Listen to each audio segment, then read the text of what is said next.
Quelles sont les tendances en matière de rédaction de mémoire universitaire? Bonjour à tous, aujourd'hui je vais répondre à cette question.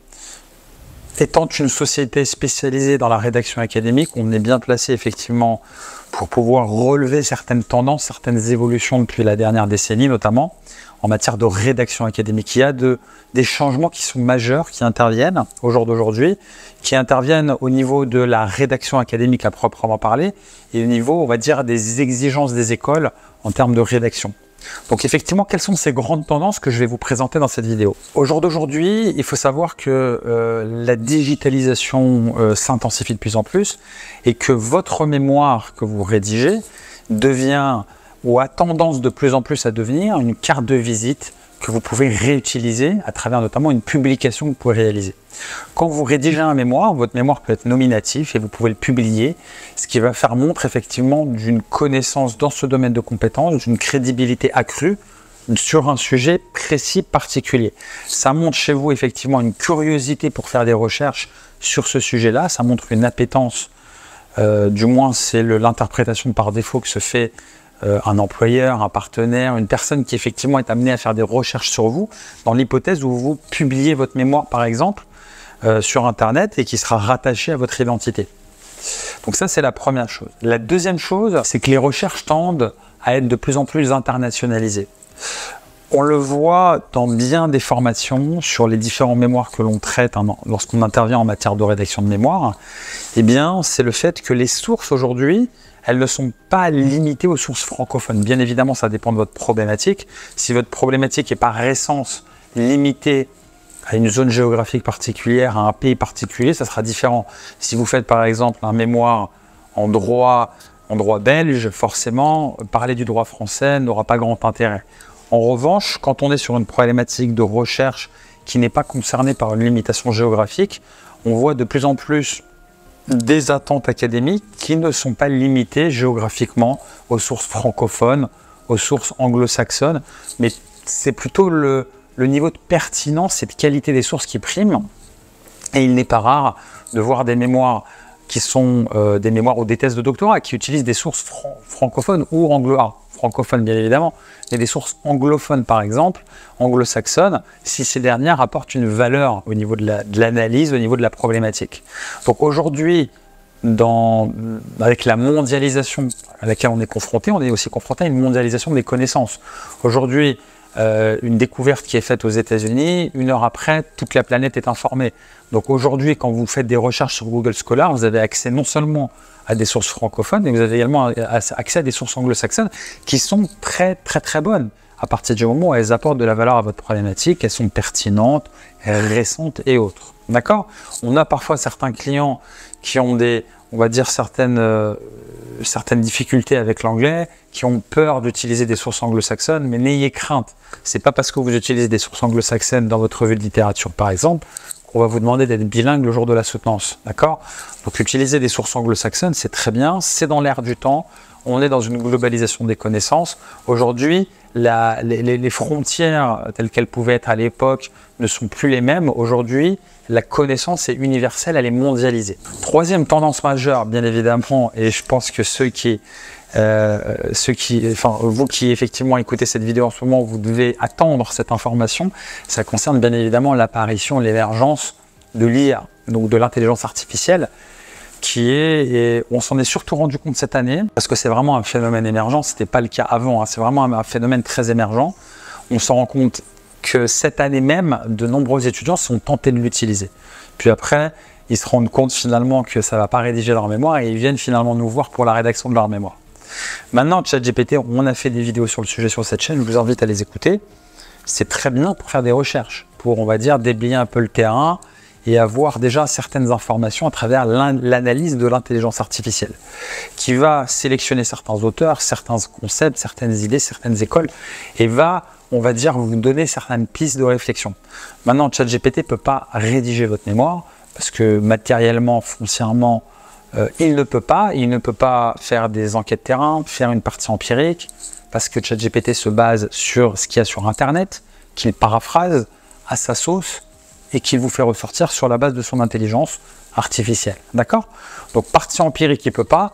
Et au niveau de la revue littérature, bah mince, les logiciels anti-plagiat détectent aujourd'hui l'IA. Et aujourd'hui, les directeurs de mémoire sont sensibilisés à sur la question.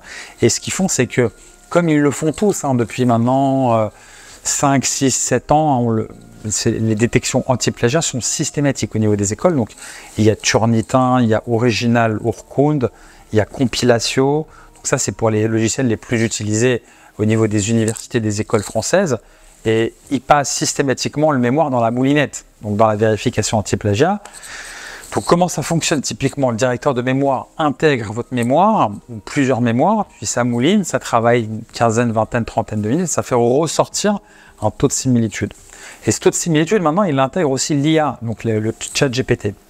Et si effectivement vous avez le chat GPT qui ressort au niveau de ce scan anti-plagiat, bah, le logiciel va mettre en exergue. Il faut savoir que les logiciels anti-plagiat, c'est de l'IA aussi. C'est une intelligence artificielle qui va aller vérifier, rapprocher les bases de données Internet, les mémoires précédemment déposées dans cette base de données avec votre mémoire. Et chaque ligne est passée au crible et il fait ce rapprochement. D'accord? Donc ça, c'est une chose. Maintenant, il y a l'IA aussi qui est intégrée. Ça veut dire que l'IA, en fait, va détecter l'IA. Parce que l'IA, c'est ChatGPT et les logiciels anti-plagiat, c'est aussi une forme d'IA.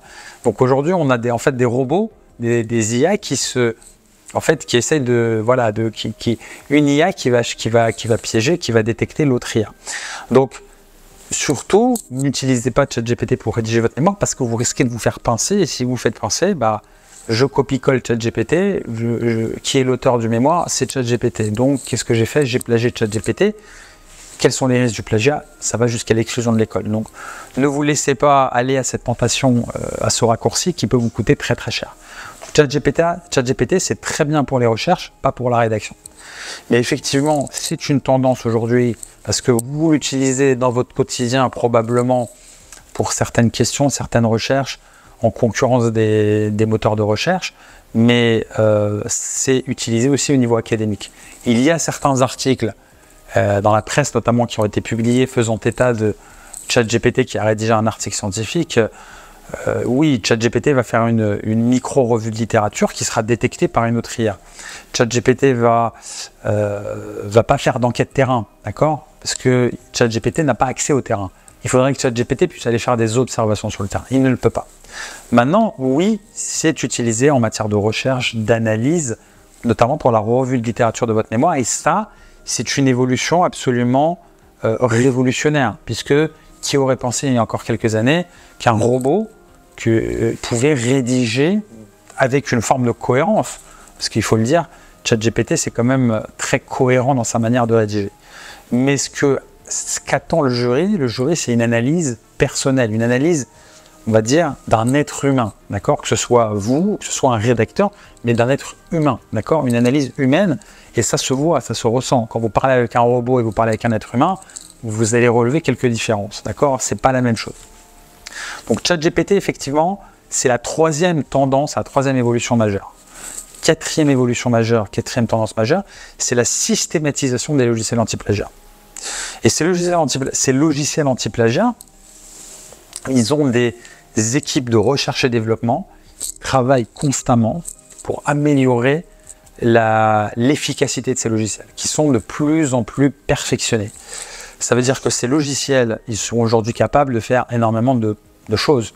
Donc effectivement, comme je l'ai indiqué il y a quelques instants, de détecter l'IA, ça c'est quelque chose du moins qu'ils revendiquent de manière commerciale. Il faut savoir que c'est des grosses boîtes. Je ne connais pas tous les chiffres, mais quand vous prenez Urkund par exemple, c'est une entreprise qui est très importante avec de nombreux salariés, une équipe de recherche et développement dédiée qui travaille sur l'amélioration de l'algorithme pour rendre les logiciels beaucoup plus efficaces. Ils sont capables de détecter la traduction. Il fut un temps, il y a encore 10 ans, où vous preniez une thèse, vous la traduisiez Google Translate de l'anglais vers le français, ce n'était pas détecté par le logiciel anti-plagiat. Aujourd'hui, ça l'est. Les logiciels anti-plagiat détectent la traduction. Quand vous faites de la traduction, le logiciel va le détecter. Quand vous utilisez ChatGPT, il va le détecter. Quand vous utilisez un mémoire qui a été déposé il y a 10 ans, qui est dans la base de données du logiciel, il va le détecter. Et c'est extrêmement fiable. Donc, La tendance, elle est à la systématisation des vérifications anti-plagiat qui aujourd'hui, on peut clairement l'affirmer, est systématique au niveau des écoles, du moins les écoles qui se respectent un minimum, qui respectent leur diplôme. Et deuxièmement, c'est le perfectionnement permanent de ces logiciels qui sont capables de détecter effectivement on va dire les raccourcis que vous pouvez prendre au niveau rédactionnel, au niveau du plagiat, au niveau de l'IA, au niveau de la réutilisation de mémoire qui ont été précédemment déposées. D'accord? Donc ça, effectivement, c'est, on va dire, les 4 tendances majeures qu'on observe au jour d'aujourd'hui où je fais cette vidéo en matière de rédaction académique. Maintenant, d'une manière générale, les fondamentaux de la rédaction académique, ils restent inchangés. Ils sont les mêmes il y a 10 ans, il y a 15 ans, qu'ils l'étaient il y a 50 ans ou il y a 100 ans. C'est des règles universelles. On a une cohérence dans les approches avec un équilibre qui reste le même, partie théorique, partie empirique, la qualité des sources avec lesquelles on travaille, le niveau de récence des sources avec lesquelles on travaille sur la base des informations qui sont les plus récentes. La littérature académique n'était pas la même dans les années 70 et aujourd'hui en 2023, d'accord ?